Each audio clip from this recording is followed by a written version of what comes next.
तो स्वागत है मेरे टेक्नीशियन भाइयों। ये एक 5 केजी हिल्टी है।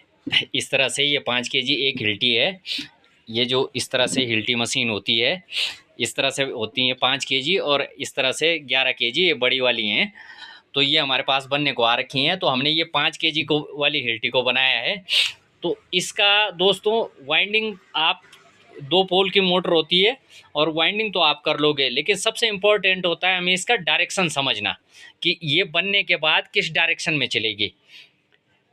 इसका हमें डायरेक्शन समझना ज़रूरी होता है। तो ये बहुत हाई आरपीएम होती है। तो पहले हम आपको इसका सीरीज में दिखाते हैं। ये सीरीज है और सीरीज में हम आपको इसको चला के दिखाते हैं। अब आप देखो इसका डायरेक्शन। सीरीज में ये लोड नहीं उठाएगी, लेकिन हल्का मूव करेगी दोस्तों। ये देख सकते हैं आप, यानी कि ये क्लॉक डायरेक्शन में चल रही है। इसकी जो ये आर्मेचर है, ये आपका क्लॉक डायरेक्शन में चलेगा। ये क्लॉक डायरेक्शन, तो ये आप देख सकते हो, ये आपका क्लॉक डायरेक्शन में मूव करेगी। तो अब हम इसको मेन पे चलाते हैं दोस्तों। ये हम इसको मेन पे चला रहे हैं, और चलाने से पहले थोड़ा सा इस तरह से करें ताकि हम इसके,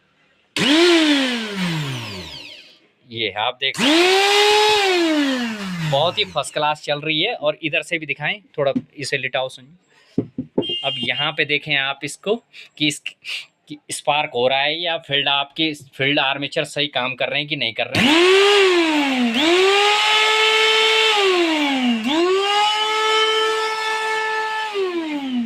ये बिल्कुल फर्स्ट क्लास काम कर रही है दोस्तों। तो इस तरह से जब भी कभी हिल्टी या कुछ ऐसी मशीनें बनाए जो पैक होती हैं, उनके सबसे पहले ये चेक कर लें कि डायरेक्शन आपने सही किया है या गलत किया है। अगर आप उल्टा डायरेक्शन कर देंगे तो वो स्पार्क करेगी, आर्मेचर स्पार्क करेगा, और आप सोचोगे हमारा आर्मेचर ख़राब है या हमारी वाइंडिंग ख़राब है।